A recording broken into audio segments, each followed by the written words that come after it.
आज काय बनवायचं बरं असा विचार जेव्हा मनात येतो तेव्हा झटपट होणारा पदार्थ म्हणजे गरमागरम पिठी. त्यासाठी सर्वात आधी मी कुळथाचं पीठ घेतलेलं आहे अराउंड 4 टेबलस्पून आणि त्याच्यामध्ये मी पाणी ॲड करून घेतलं. आता हे मिश्रण तुम्हाला नीट एकजीव करून घ्यायचं आहे. प्रॉपर याचं सॉलिड बॅटर रेडी झालं पाहिजे. त्या प्रमाणामध्ये तुम्ही हे नीट मिक्स करून घ्यायचं आहे.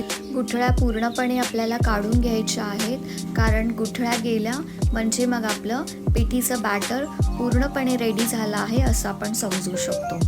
मीन टाईम आपण फोडणीची तयारी करायची आहे. त्यासाठी मी लसूण, मिरची, कांदा आणि कढीपत्ता एवढे जिन्नस घेतलेले आहे. तुम्ही त्याच्यामध्ये आमसूल पण ॲड करू शकता. आता पातेलं आपण ठेवलेलं आहे गॅसवर. त्यामध्ये आपल्याला पळीभर तेल घालून घ्यायचं आहे.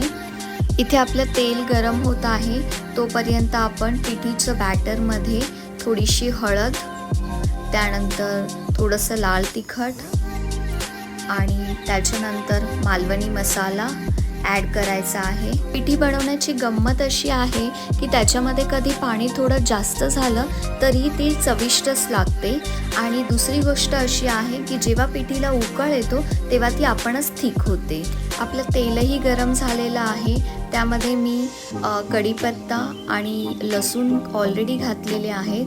त्यानंतर मी कांदा आणि मिरची त्याच्यामध्ये ॲड करत आहे.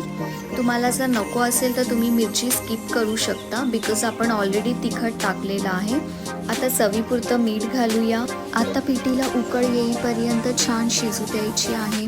एकदा उकळ आला की त्यामध्ये किसलेलं खोबरं घालायचं आहे आणि झाकण मारून तुम्ही गॅस बंद करू शकता.